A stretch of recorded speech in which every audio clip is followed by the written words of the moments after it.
მოგესალმებით, მეგობრებო.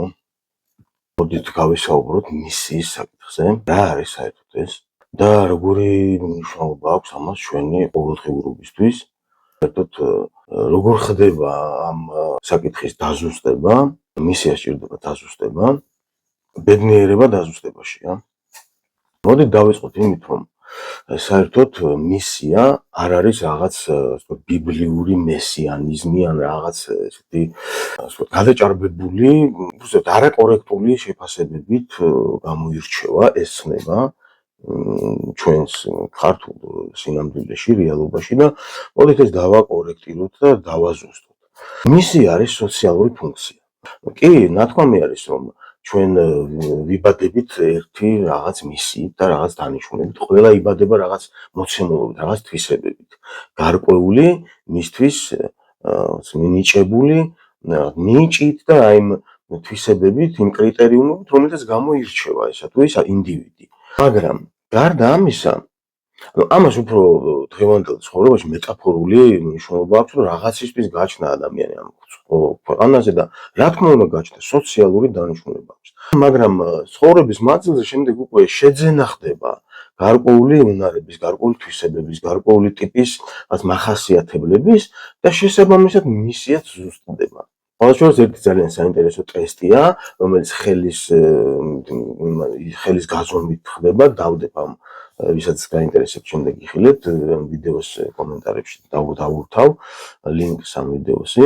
რა ხდება ესე იგი? დღეს თუ ჩვენ ვსაუბრობთ ნიჰილიზმზე, ვსაუბრობთ, ბევრ ადამიანს უთქვამს, რამდენიმე ადამიანისგან გამიგია ესეთი შეკითხვა, რომ რატომ ფიქრობ, რომ საერთოდ არსებობს მისია ან რაღაც მისიით იბადება ადამიანი. იმიტომ რომ არ არის დაზუსტებული ამ სიტყვის და ამ ცნების მნიშვნელობა. ჯერ ერთი პირველ რიგში უნდა ითქვას, რომ ნიჰილიზმი არის ადამიანის სიცოცხლის უნარიანობის მტერი. საერთოდ საზოგადოების, სოციუმის სიცოცხლის უნარიანობის მტერი არის. თუ გინდა რომ გადაშენდეს საზოგადოება, ნიჰილიზმი უნდა გაჩნდეს. და ერთ-ერთი კი არა და საერთოდ ყველაფერი მისიით იწყება, ყველაფერი დანიშნულებით იწყება. ანუ სოციალური ფუნქცია არის ეს. ისევე როგორც სახელმწიფო დონეზე არსებობს მისია, ყველა სახელმწიფოს მისია თუ არა აქვს დანიშნულება, რამე ფუნქცია თუ არ გააჩნია, ვერ ერთვება. ვერც სახელმწიფო, ვერც არც საზოგადოებას აქვს მისია რეგიონალურ თუ მსოფლიო დონეზე. შესაბამისად, არ ოჯახსაც მისი მისია აქვს, ორგანიზაციას, კომპანიას, პარტიას, ყველანაირ ადამიანს, ყველანაირ ორგანიზაციულ, ყველა ორგანიზმს მისი დანიშნულება აქვს სოციალური თვალსაზრისით იგულისხმება და არა რაღაც აი გადაჭარბებული რაღაც ეზოთერიზმი კი არ არის ეს. პრაქტიკული სოციალური ფუნქცია არის მისია. უბრალოდ ის მისია და ის დანიშნულება, ეხლა თუ არ ჩავთვლით, რომ რაღაც ქარხანა ააშენა რომელიღაცა კორპორაციამ და ვიღაცის მისია კი არ არის ცხოვრებისეული, რომ იმ ქარხანაში იმუშაოს. თუმცა ესეც სოციალური ფუნქციაა, ხო? მაგრამ მისი ცხოვრებისეული მისია ადამიანმა უნდა აღმოაჩინოს აუცილებლად და ეს ხდება სხვადასხვა გამოცდილებების მიჯნაზე ხდება ამის აღმოჩენა. მოდით ახლა გავშალოთ ეს საკითხი. 1935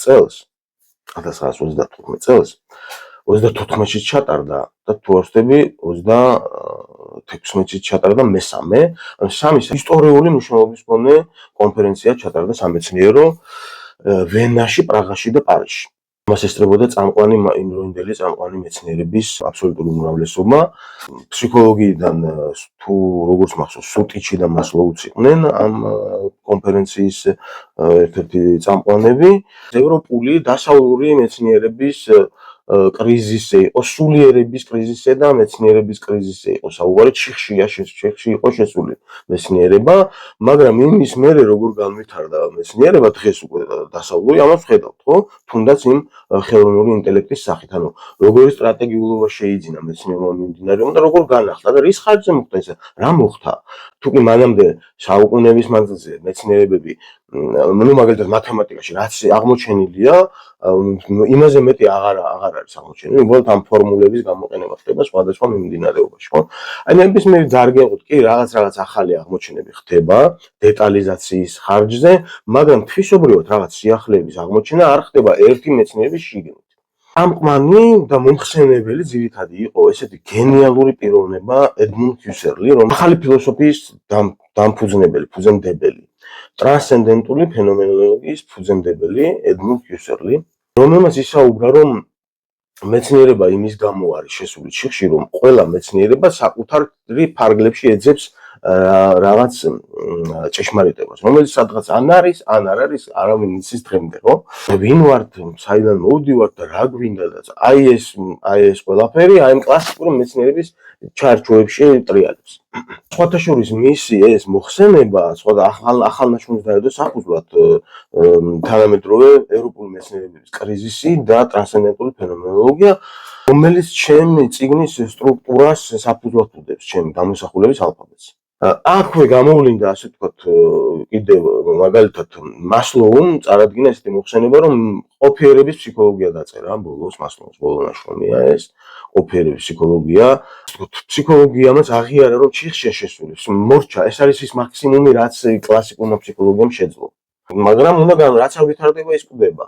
ამიტომ შეთანხმდნენ, რომ ონტოფსიქოლოგია, რომლის სპეციალისტიც მე გახლა ვარ, ონტოფსიქოლოგიამ აიღო პასუხისმგებლობა ამ დარგის განვითარებაზე და არა მხოლოდ ამ დარგის. ონტოფსიქოლოგია არ არის მხოლოდ ფსიქოლოგია. ეხლა ვისაუბროთ, რა მოხდა ამ კონფერენციის, ამ მეცნიერული დასკვნების საფუძველზე, რა განვითარდა შემდგომ უკვე დასავლურ მეცნიერებაში. დღევანდელი დასავლური მეცნიერებების მეინსტრიმულ აზრში, რაც მოსირებს, ყველა ეს აზრი გაჩნდა, აი მემეტიკა არის, ეს ევოლუციური ბიოლოგია არის, თუ ახალი მარკეტინგული მიმდინარეობები, ახალი ფსიქოლოგია, ონტოფსიქოლოგია არის, ახალი ფსიქოლოგია. ყველა ეს ფსიქოლოგია დაფუძნებული არის სინთეზზე. ადვილად ვთქვათ, სოციოლოგია განვითარდა მის ფარგლებში, ხო? ფსიქოლოგია მის ფარგლებში, მაგრამ ეხლა უკვე ყველა საუბრობს სოციალურ ფსიქოლოგიაზე, საუბრობთ ყველა, ხო? და ეს ახალი აღმოჩენები, ხო? აი სოციოლოგიის და ფსიქოლოგიის მიჯნაზე ხდება. ანუ ახალი აღმოჩენები, ახალი დასკვნები, დაზუსტებები შესაძლებელია მხოლოდ გარკვეული გამოცდილებების, გარკვეული მეცნიერული მიმდინარეობების შეერთებით და მათ მიჯნაზე ხდება. მომიჯნავე სპეციფიკა გააჩნია სიახლეებს. აი მაგალითად, თუნდაც ხელოვნური ინტელექტი რო ავიღოთ, ხო? ეს მოცემულობა, რომელიც დღეს უკვე ასე ვთქვათ, კონკრეტული რაღაც სიახლის სახით არსებობს ჩვენს რეალობაში, არც ისეთი სიახლე, იმიტომ 20-30 წელიწადია კაცობრიობა ზრდის ინტერნეტის საშუალებით ამ ხელოვნურ ინტელექტს, ხო?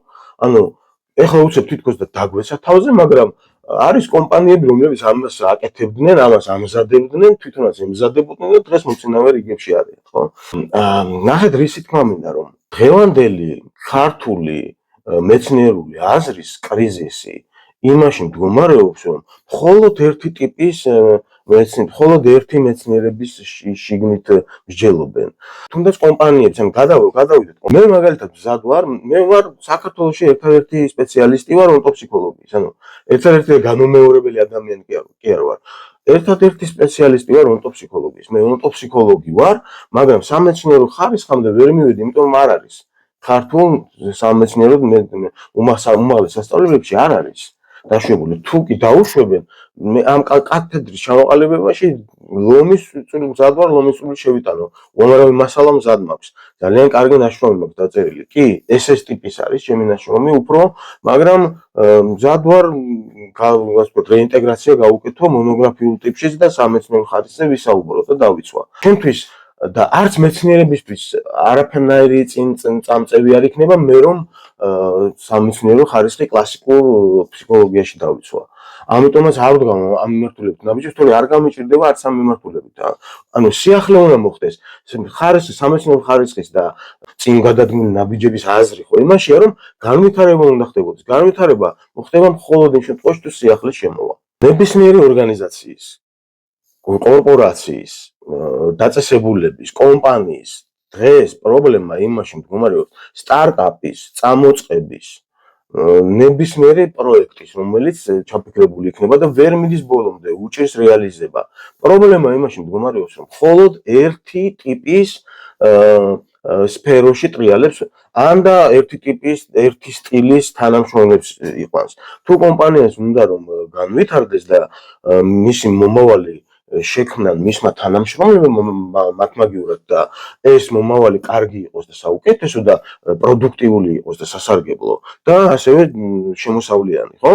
მათ უნდა შეძლონ და სხვადასხვა სფეროს ხალხი დასვან ძირითად ბირთვში, აი იმ სამუშაო სივრცეში, სადაც მათ მხოლოდ გამოცხადებული აქვს CV, მხოლოდ ერთი ტიპის CV-ს მიხედვით ხდება აყვანა სამსახურში. მიუხედავად იმისა, რომ დღეს უამრავ ნიჭიერ ადამიანს საერთოდ CV არ აქვს, ისეთი ბატალიები აქვს გამოვლილი ადამიანებს, ხო?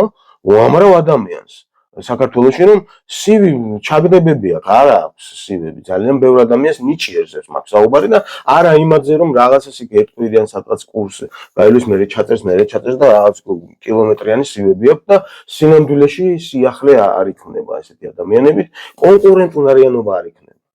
ნებისმიერ სხვა მიმართულებით ადამიანებმა დამფუძნებლებმა, დირექტორებმა ნებისმიერ მიმართულებით ვამბობ ამას, უნდა უზრუნველყონ რომ სხვადასხვა სფეროს წარმომადგენლები, სხვადასხვა გამოცდილების ხალხი დასვან ერთად სამუშაოდ ერთ საკითხზე, აბსოლუტურად განსხვავებული მიმართულების ხალხი და აი ამ სფეროების მიჯნაზე იბადება ის, რაც კლავს ნიჰილიზმს, ის რაც იმედს სახავს და ის რაც გამარჯვებას იწვევს.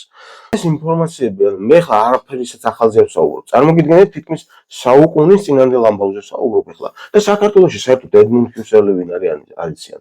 ეს არის თანამედროვე ევროპული და დასავლური მეცნიერებების ფუძემდებელია. ტრანსცენდენტული ფენომენოლოგია არის დღეს ახალი მეცნიერების ცოცხალი, პრაქტიკაში გამოყენებადი მეცნიერებების საფუძველი. ხო? ჩემი წიგნიც ამ სტრუქტურაზე აგებული. არ შეიცავს მხოლოდ ამ ორ მიმართულებას. ჩემი წიგნი მე ბევრი სხვადასხვა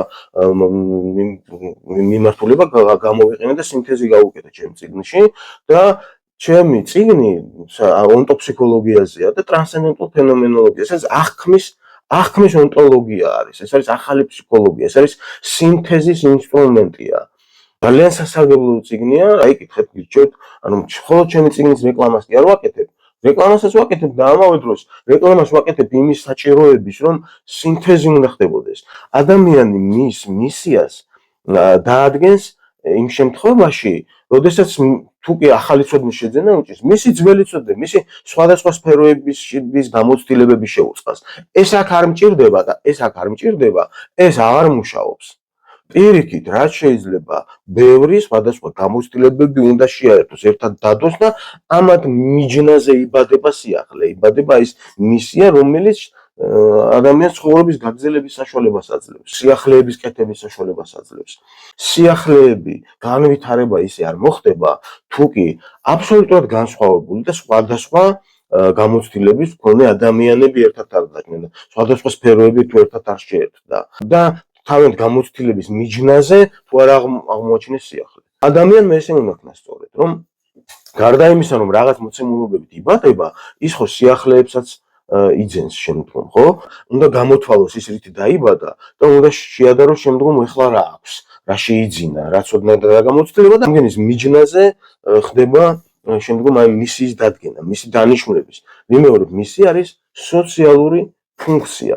ყველა ადამიანმა ჩვენ სულ 3-4 მილიონი ვართ, თუ ეხა არ ჩავთვლით იქ გამსვლელ შემოსვლელებს, ხო?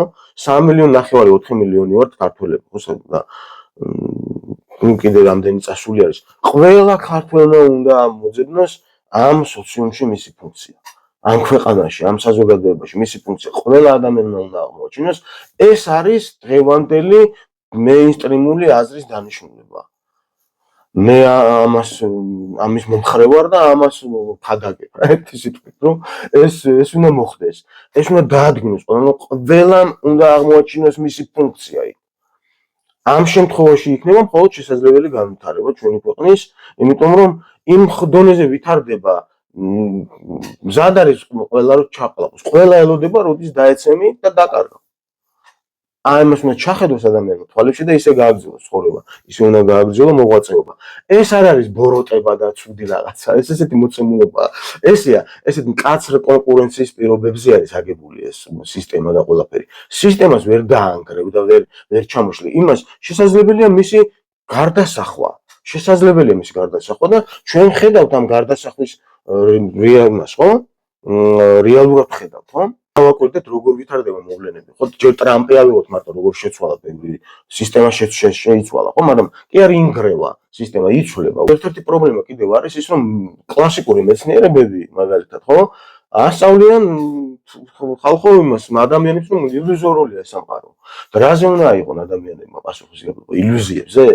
ანუ პასუხისმგებლობის აღებას ვთხოვთ ადამიანებს, მაგრამ ამავე დროს კლასიკური მეცნიერებები მის სიღრმეში და აი ეს უამრავი მიმართულება და სწავლება ეუბნება ხალხს, რომ ილუზორულია ეს სამყარო.